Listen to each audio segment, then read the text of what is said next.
우리는 지난 2021년부터 시작된 코로나19로 인해서 정말 많은 어려움들을 지내왔었죠. 많은 사람들이 그런 얘기를 합니다. 앞으로의 세상은 코로나 이전과 코로나 이후로 나뉠 것이다. 코로나로 인한 팬데믹 때문에 세상의 문화가 바뀌고 삶의 패턴이 바뀌고 사람들의 생각이 바뀌었어요.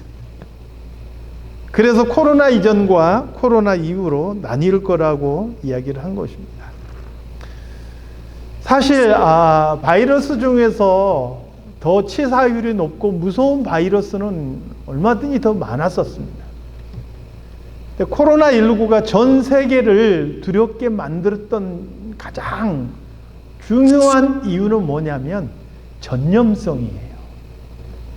빨리 많은 사람들에게 너무나도 쉽게 광범위하게 퍼져나간다라는 것이었습니다.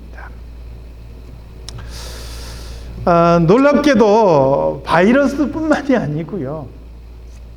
이 바이러스는 우리가 참 피부로 느끼지만 바이러스가 아닌 것들도 다른 사람들에게 전염되는 특성들을 가지고 있어요.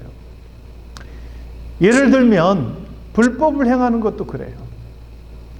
사람들이 여러 가지 윤리적인 장치 또 도덕적인 장치 때문에 하지 않고 있던 일도요, 어떤 한 사람이 그 일을 딱 시작하면 보고 있던 많은 사람들이 용기를 얻어요.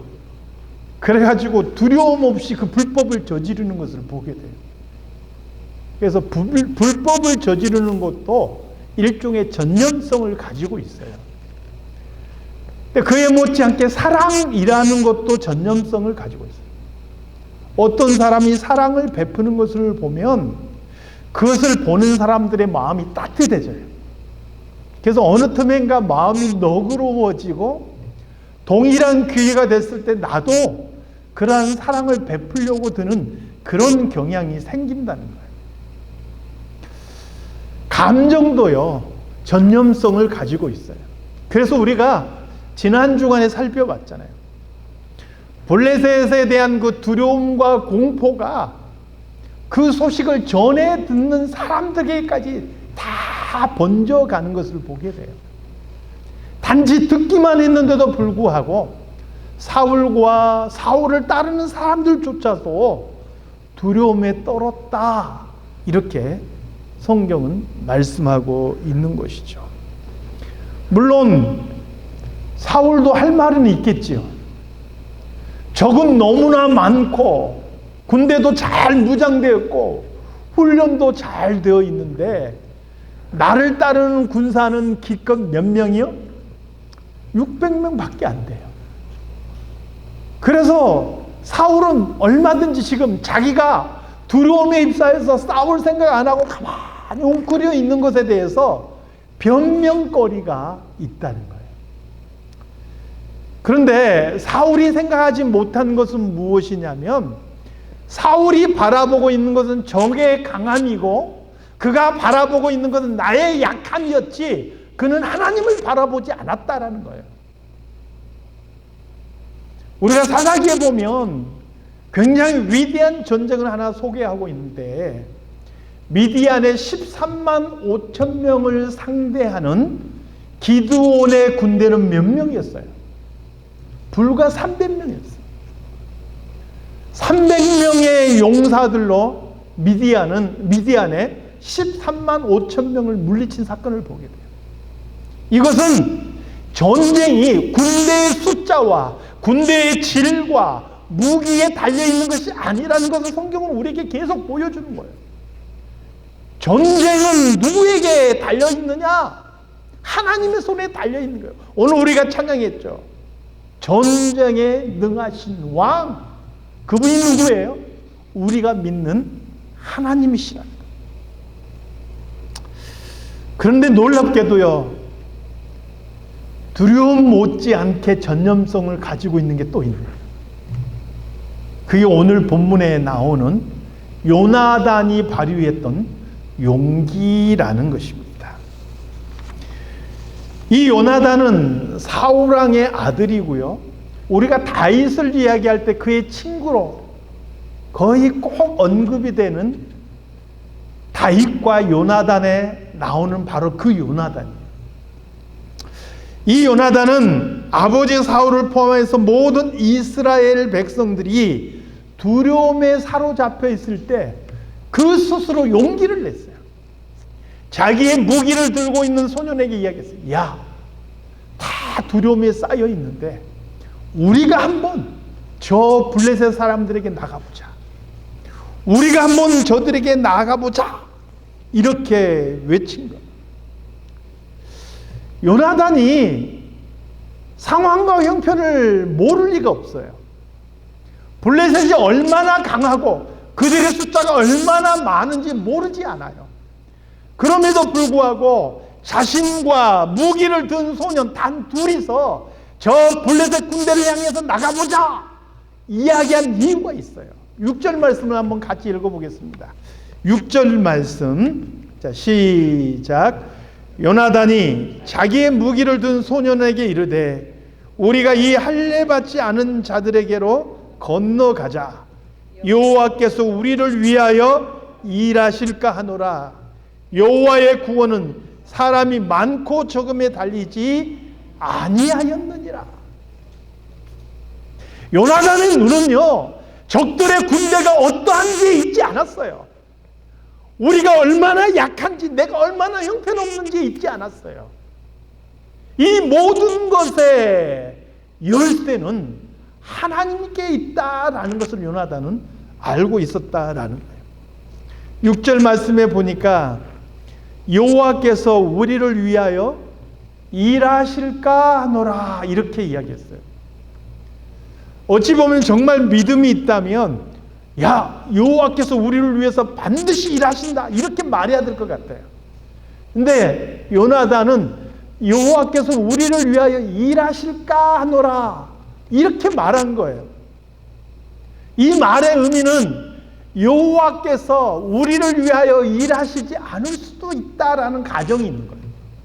내가 지금 저 블레셋을 향하여 나아가는데 하나님께서 나와 함께 하실 수도 있지만 하나님께서 나를 그대로 내버려 두셔서 내가 이 길이 죽음의 길이 될 수 있다라는 것을 요나단은 알고 있었다라는 거예요. 이게 믿음이 없는 일이 아니에요. 성경에 보니까 다니엘의 세 친구 사드락과 메삭과 아벳느고가 풀무불에 던져질 위기 속에서도 그들이 뭐라고 왕에게 이야기합니까? 왕이시여, 하나님께서는 우리를 저 풀무불 속에서 반드시 건져내실 것입니다. 그러나 그리하지 아니하실지라도 우리는 왕이 만든 금신상에게 결코 절하지 않겠습니다. 이렇게 말했습니다. 하나님께서 우리와 함께 하셔서 우리를 건져주실 것입니다. 그러나 하나님께서 우리를 건져주시지 않고 우리가 저 풀무불 속에 불타 죽을지라도 우리는 우리의 믿음을 지키겠습니다. 이게 바로 사드락과 메삭과 아벳느고의 믿음이었다. 요나단은요, 이스라엘이 지금 적군과 싸우는 데 있어서 내가 용기를 내서 이 두려움에 있다는 이 이스라엘 군대 앞에서 내가 용기를 내서 나가겠다는 거예요. 하나님께서 함께 하시는 승리를 주시겠지만 그리 아니하실지라도 이 길이 죽음의 길일지라도 나는 가겠다라고 고백하고 있는 거예요. 제가 지난주에도 노예 수련의 이야기를 잠깐 했었어요. 날씨는 더웠고 너무나 힘들기도 했지만 목사님들의 말씀이 너무 좋았다는 얘기를 했었어요. 한 분 목사님이 창세기를 설교를 하시면서 그런 이야기를 하시더라고요. 만약에 창세기가 40장에서 끝났다면, 여러분, 창세기가 40장에서 끝났다면 어떻게 됐을까요? 그래서 제가 얼른 40장을 펼쳐서 봤어요. 40장 끝부분이 마지막 절이 어떻게 끝나냐면 술 맡은 관원장이 요셉을 잊어버렸다는 거예요. 억울하게 누명 쓰고 감옥에 갇혀서 이 요셉이 여차저차 해서 술 맡은 관원장이 꿈을 해몽해주고, 그리고 요셉의 부탁까지 해요. 당신이 다시 복권이 되면 나를 기억해 주십시오. 나는 여기에 갇힐 만한 잘못을 하지 않았습니다. 이렇게 하소연을 했는데, 정작 3일 후에 술 맡은 관원장이 요셉이 말한 것처럼 다시 복권돼서 바로왕 앞에 섰지만 그가 요셉을 잊어버렸다. 창세기가 거기서 끝났다면 요셉이라는 사람은 비참한 사람이냐는 거예요. 우리가 아는 요셉은 그럼에도 불구하고 다시 바로왕 앞에서 총리 대신이 된 사람이잖아요. 우리는 그래서 요셉을 참 위대한 사람, 멋있는 사람, 이스라엘의 구원자 막 이렇게 이야기를 하지만, 만약에 요셉이 총리가 되지 않고 창세기 40장에서 끝났다면 요셉이라는 사람은 비참한 사람이냐는 거예요. 성경을 보니까요, 감옥에 갇혀있는 요셉이지만 성경은 뭐라고 말하냐면, 하나님께서 요셉과 함께 하심으로 저가 형통한 자가 되어라고 말씀하고 있는 거예요. 비록 감옥에 있다 할지라도 하나님께서 요셉과 함께 하시니까 그가 형통한 사람이라. 상황과 형편이 문제가 아니고 하나님께서 그와 함께 하시느냐 그렇지 않느냐가 중요하다는 거예요. 요나단은 그러한 믿음이 있었다는 거예요. 나와 병기 든 소녀는 단 둘이지만 사람의 숫자가 중요하지 않다. 그래서 6절 말씀에 뭐라고 이야기하는 거예요? 여호와의 구원은 사람이 많고 적음에 달리지 아니하였느니라. 사랑하는 성도 여러분, 우리의 눈을 들어서 하나님을 바라볼 수 있기를 소망합니다. 제가 지난 주간에 우리 김미미 집사님 신방에서 열심히 들려드린 얘기도 그거예요. 괜히 수술받고 너무 고통스럽고 두통 오고 아프고 힘들어요. 이건 우리의 현실이고 우리의 상황이에요. 그러나 그 속에서도 나에게 베풀어 주시고 나와 함께 하시고 나에게 도움을 주신 하나님을 바라본다면 이 또한 지나갈 것입니다. 사랑하는 성도 여러분, 우리 앞에 있는 문제나 우리의 상황이나 내 형편을 보기보다 하나님을 바라볼 수 있기를 소망합니다. 환경과 문제를 바라보면 두려워요. 그러나 하나님을 바라보는 자는 용기를 낼 수가 있는 거예요. 그리고 뭐라고 말씀드렸죠? 이 용기는 놀랍게도 전념성을 가지고 있다는 거예요. 요나단이 병기 든 소년과 함께 이 블레셋 사람들 앞에 나아갑니다. 요나단이 무턱대고 자신을 내던진 것은 아니에요. 과연 내가 나서는 것이 하나님의 뜻에 합당한 것인지를 먼저 확인해 봤어요. 이게 참 중요해요. 요나단이 둘이서 나선 것이 무모한 것이냐 아니면 용기냐, 이걸 가르는 기준이기도 돼요. 이게 하나님의 뜻에 맞는 것인지 아닌지를 확인해 봤다는 거예요. 요나단은 징표를 통해서 확인했지만 오늘날 우리는 하나님의 말씀을 통해서 확인해 봐야 돼요. 요나단은 어떻게 징표를 확인을 했느냐? 성경에 보니까 요나단은 9절에서 10절 말씀 한번 읽어보겠습니다. 9절에서 10절 말씀 시작. 그들이 만일 우리에게 이르기를 우리가 너희에게로 가기를 기다리라 하면 우리는 우리가 있는 곳에 가만히 서서 그들에게로 올라가지 말 것이요, 그들이 만일 말하기를 우리에게로 올라오라 하면 우리가 올라갈 것은 여호와께서 그들을 우리 손에 넘기셨음이니 이것이 우리에게 표징이 되리라. 요나단과 병기 든 소년이 블레셋 사람들 앞에 딱 드러났을 때 블레셋 사람들의 위치가 계곡 위쪽이거든요. 그 사람들이 딱 요나단과 이 병기 든 소년을 보고 야, 니들 가만히 있어, 우리가 지금 그쪽으로 내려가, 이렇게 이야기하면 이건 하나님의 뜻이 아니라는 거예요. 그러면 우리는 올라가지 말자. 이거 하나님의 뜻이 아닌데 우리가 갈 이유가 없다. 그런데 만약 우리를 보고 저 사람들이 저 겁쟁이들 이제 나타났네. 야, 이리 와봐, 이리 와봐, 이리 올라와봐. 이렇게 이야기하면 이건 하나님께서 저들을 우리에게 붙이신 것이다. 그러므로 우리가 올라가자. 이것이 우리에게 표징이다. 우리가 갈게 말하는, 아니면 너희가 올라오라 말하는, 둘 중에 하나인데, 올라오라 이야기하면 하나님께서 저들을 우리에게 붙이신 표징인 거다. 그리고 나서 블레셋 사람들에게 몸을 딱 드러냈더니 블레셋 사람들이 뭐라고 이야기했어요?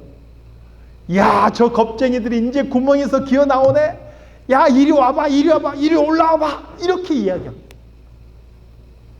그래서 요나단과 병기 든 이 소년은 블레셋 사람을 향하여 돌격을 한 거예요. 그리고 그 결과가 어떻게 됐습니까? 14절에 보니까 반나절 가리 땅 안에서, 옛날의 성경은 이걸 반일경 지단이라고 표현을 했는데 무슨 소리냐면 과거에는 밭을 갈 때 소 2마리로 밭을 갈았어요.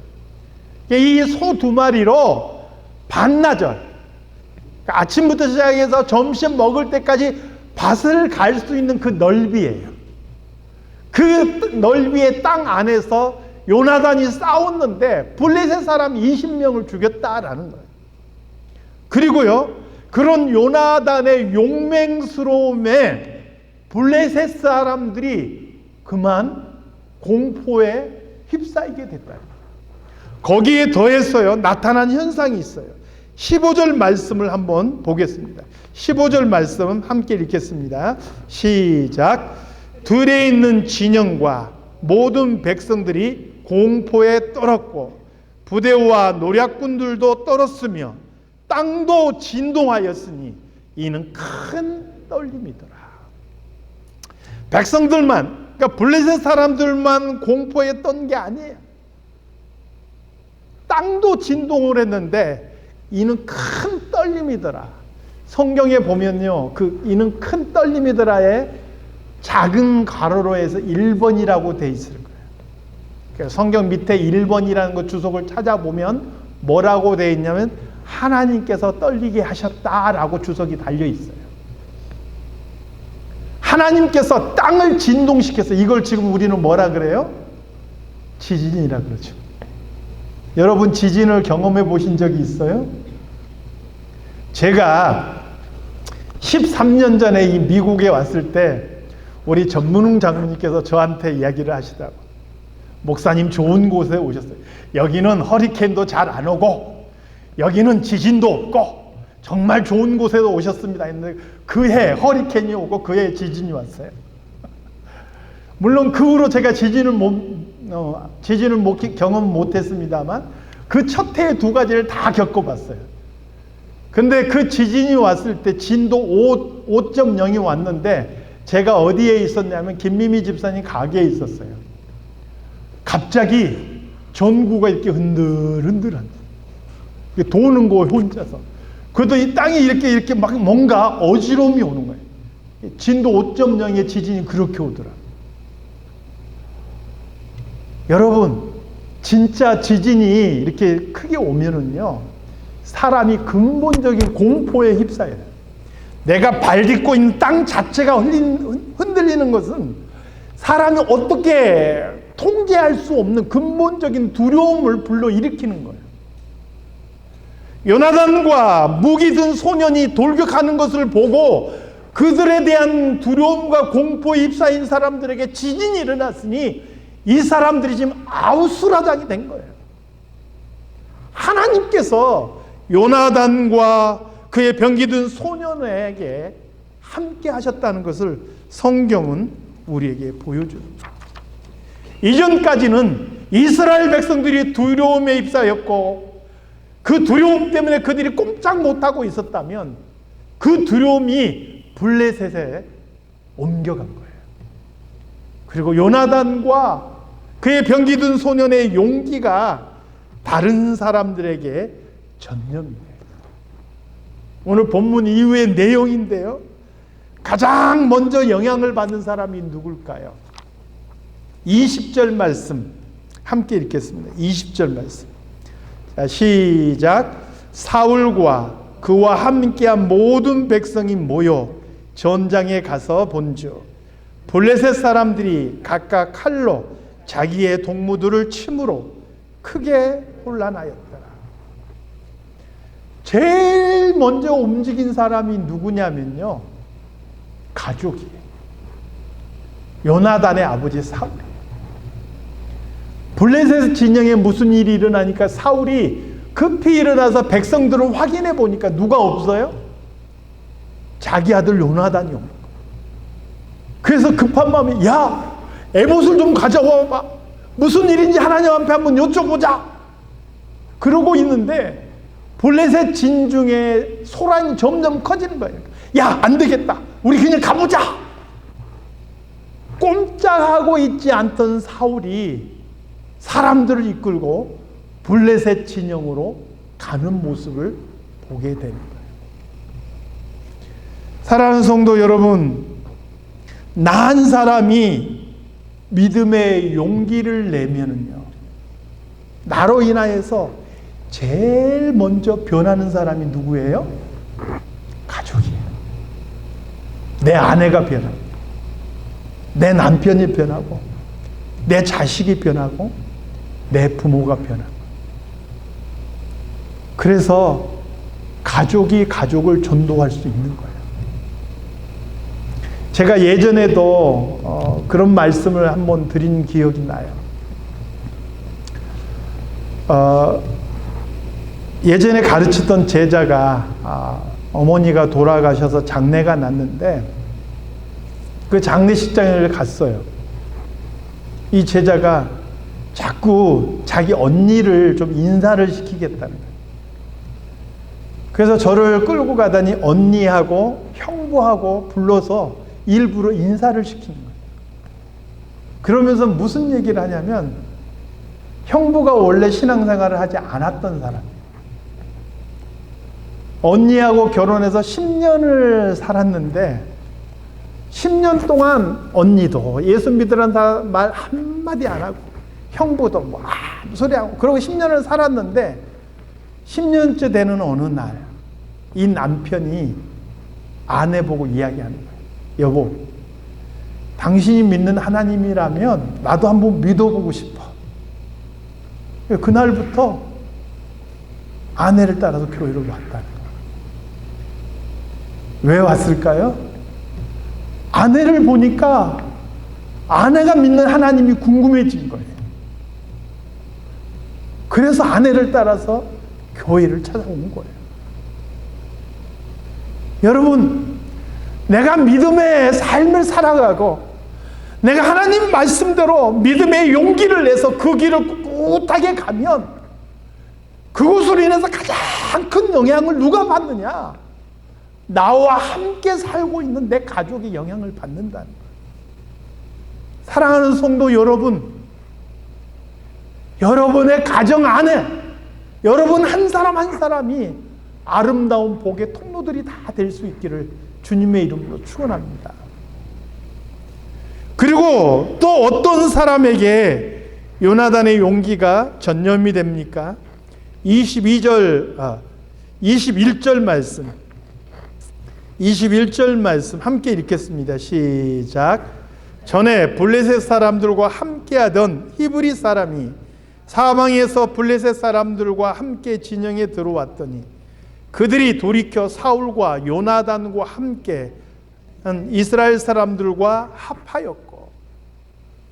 이게 무슨 소리냐면요, 블레셋 사람들이 이스라엘을 쳐들어왔는데 그들과 함께한 이스라엘 사람들이 있었다는 거예요. 자기 고국을 쳐들어오는데 그 쳐들어오는 적들과 함께 하고 있는 이스라엘 사람들이 있었다는 거예요. 나쁘게 말하면 배신자 또는 매국노라 이야기할 수 있는데 이 사람들이 그냥 배신자, 그냥 매국노가 된 게 아니에요. 실제로 블레셋은 강대하고요, 이스라엘은 너무 미약하기 짝이 없었어요. 그 시기가 벌써 몇백 년이에요. 그러니까 살기 위해서 그들에게 붙었던 거예요. 그리고 그들이 이스라엘을 침략할 때 그들과 함께 왔던 거예요. 그런데 이들이요, 이 요나단의 용기를 보고 그들이 자기들의 자리를 벗어나서 요나단과 마음을 합해서 오히려 블레셋 사람들을 공격했다라는 거예요. 놀라운 일 아닙니까? 지금으로 따지면 뭐냐? 교회에서 실족하고 교회에 실망하고 신앙을 버리고 포기했던 사람이 그 어떤 사람의 믿음의 모습을 보더니 그들이 마음이 변해서 다시 믿음의 자리로 돌아왔다라는 거예요. 사랑하는 성도 여러분, 저는 우리 성도들이 그런 사람들이 됐으면 좋겠어요. 저 사람 보니까 내가 옛날에 누구 때문에 교회 안 나갔는데 저 사람 보니까 신앙생활은 저렇게 하는 거구나. 내가 생각을 잘못했구나. 다시 믿음의 자리로 돌아오는 일들이 생겼으면 좋겠어요. 그게 하나의 미랄인 것이고요. 그게 빛인 것이고 그게 소금인 거예요. 우리가 수많은 사람을 그렇게 전도하지는 못할지라도 단 한 명에게라도 그런 선한 영향력을 미칠 수 있는 그런 성도들이 다 되시기를 주님의 이름으로 축원합니다. 마지막으로 요나단의 용기가 어떤 사람에게 전염이 됩니까? 22절 말씀 함께 읽겠습니다. 22절 말씀 시작. 에브라임 산지에 숨었던 이스라엘 모든 사람도 블레셋 사람들이 도망함을 듣고 싸우러 나와서 그들을 추격하였더라. 적들의 강함만 보고 나의 약함만 보고 용기가 없어서 두려워서 산골짜기로 웅덩이로 바위 틈으로 수풀로 숨었던 이스라엘 백성들이 있었어요. 비겁자들이죠. 믿음이 약한 사람들이죠. 그런데 여러분, 요나단 한 사람의 용기가 그들의 마음속의 용기를 불러일으켰어요. 비겁했던 그들이 용기를 내서 요나단과 함께 힘을 합쳐서 그들을 추격했다 이야기를 합니다. 저는 목사이기 때문에 여러분들에게 성경의 기준을 가르치려고 애를 써요. 그래서 늘 엄격한 기준을 가르치는 경향이 있어요. 현실의 삶을 살아갈 때 꼭 그 기준대로만 되지가 않아요. 왜요? 사람이 약하거든요. 오늘 우리 교동문에도 보니까 맨 마지막에 교동문 뭐라고 했어요? 인간이 뭐라고요? 인간이 먼지예요. 오늘 우리 부른 찬송가 67장에도 우리 인간이 어떤 존재라고요? 질그릇 같은 존재예요. 깨어지기 쉽단 말이에요. 우리가 강하고 담대해서 말씀대로 하나님의 뜻대로 살아가면 너무 좋겠는데 먼지 같은 존재이고 깨어지기 쉬운 질그릇 같은 존재이기 때문에 우리가 약해서 믿음의 길을 떠나기도 하고 우리가 그냥 잘못된 것과 타협하기도 하고 그렇게 살아가는 사람들이 많단 말이에요. 그런데 그럼에도 불구하고 어떤 사람이 믿음의 용기를 내서 바른 길을 가면 그것을 보고 용기를 잃었던 사람들이, 타협했던 사람들이, 비겁했던 사람들이 함께 용기를 얻는다는 거예요. 저와 여러분이 그런 믿음의 사람들이 됐으면 좋겠습니다. 우리는 선한 영향력을 주변에 전염시킬 수 있기를 바랍니다. 나쁜 소문, 악한 행동, 여기에 앞장서서 그런 나쁜 것에 영향력을 전염시키는 것이 아니라 선한 믿음의 영향력을 주변에 많이 전염시켰으면 좋겠어요.